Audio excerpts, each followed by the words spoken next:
양도세 세율은 보시는 것과 같이 무지막지합니다. 요즘 집값이 비싸다 보니 과세 표준이 1억이 넘는 경우가 허다한데요.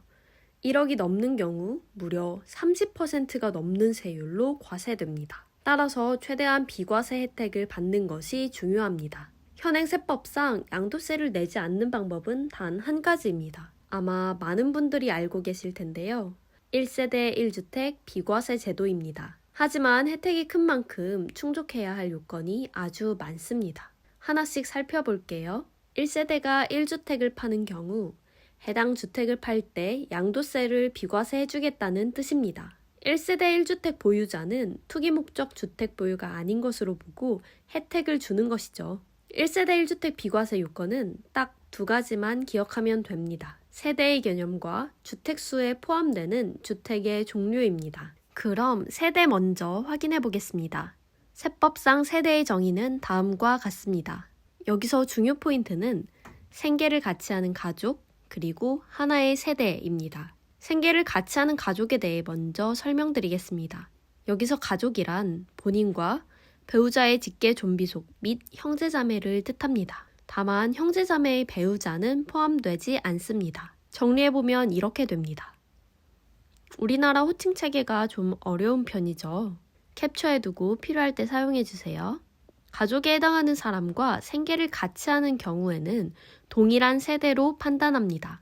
이는 주민등록표상 분리가 되어 있는 것뿐만 아니라 실제 생계를 분리했는지도 함께 판단합니다. 다음은 세대에 대해 알아보겠습니다. 세대의 기본 단위는 본인과 배우자입니다. 이 외에 별도의 세대로 인정되는 경우는 다음 세 가지입니다. 만 30세가 넘었거나 일정 소득이 있어서 독립된 생계 유지가 가능한 경우를 별도 세대로 인정해 줍니다. 여기서 3번, 소득 수준에 대해 좀 더 세부적으로 알아보면 다음과 같습니다. 소득 수준이 일정 수준 이상이라는 것은 기준 중위소득 40% 이상을 의미합니다. 이 금액은 1인 가구 기준 약 월 90만 원, 연 1000만 원에 해당하는 금액입니다.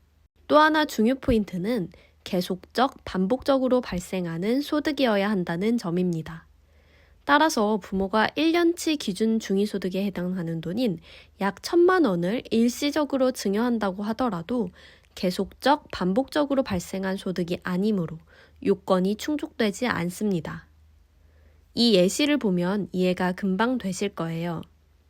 아직 미혼인 자녀이나 직장을 다니면서 부모와 따로 살고 있는 케이스는 별도 세대 구성이 가능합니다. 근로소득이 있으니 계속적, 반복적 소득이 있다고 판단할 수 있고 요즘 최저임금을 고려하더라도 월 90만 원 이상 급여가 나오기 때문입니다. 다음 케이스는 대학생이며 별도 소득이 없으나 부모와 따로 살고 있는 경우입니다. 이 경우는 소득 요건을 충족하지 않으므로 별도 세대로 인정되지 않습니다. 다음은 주택수에 포함되는 주택을 알아보겠습니다. 일반적으로 주택으로 알고 있는 아파트, 다세대 주택, 다가구 주택, 빌라 등이 주택에 포함됩니다. 또 주택수 산정 시 주의해야 할 것이 몇 가지 있는데요. 바로 조합원 입주권, 주택 분양권, 오피스텔입니다.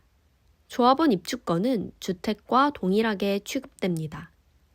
그리고 2021년 1월 1일 이후 취득한 주택 분양권과 주택 재산세가 부과되는 오피스텔의 경우 주택수에 포함되므로 비과세 판단 시 꼭 주의하시기 바랍니다. 여기서 가장 많은 세금 사고가 발생하곤 합니다. 다음은 양도세 비과세의 꽃, 일시적 2주택입니다. 이사를 갈 때 어떻게 하죠?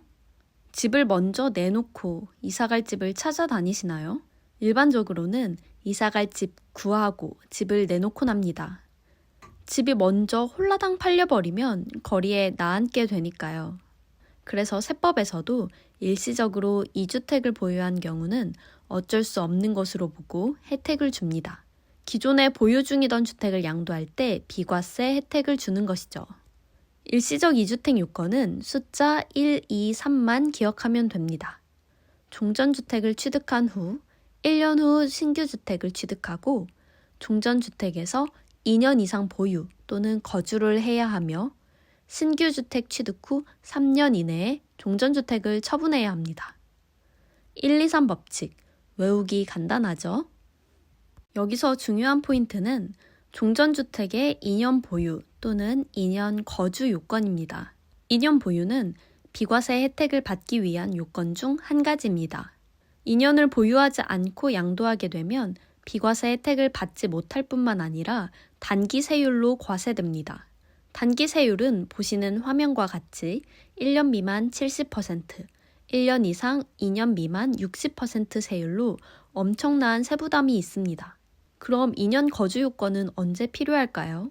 취득 당시 조정 대상 지역의 주택을 구입하셨다면 2년 보유뿐만 아니라 직접 2년을 거주한 기간이 있어야만 비과세 요건이 충족됩니다. 조정 대상 지역은 2025년 현재 기준으로 강남 3구, 그리고 용산구가 있습니다. 다만 조정 대상 지역 여부는 양도일 기준이 아닌 취득일 기준임을 꼭 기억해 주세요. 예를 들어 2022년에는 서울 전 지역이 조정 대상 지역이었습니다. 이 시기에 서울 동대문구에 있는 아파트를 구입했다면 취득 당시 조정 대상 지역이었으므로 2년 거주 요건이 꼭 충족되어야 합니다. 1, 2, 3 법칙을 지킨 상태에서 처분하는 종전주택이 1세대 1주택 요건을 충족한다면 비과세가 됩니다. 이론은 어찌저찌 알겠는데 내 케이스에 적용이 잘 안 되시는 분 분명 있으시죠? 댓글 남겨주시면 비과세에 해당되는지 여부 간단히 답변 드릴게요. 좋아요 꾹, 댓글도 많이 남겨주세요.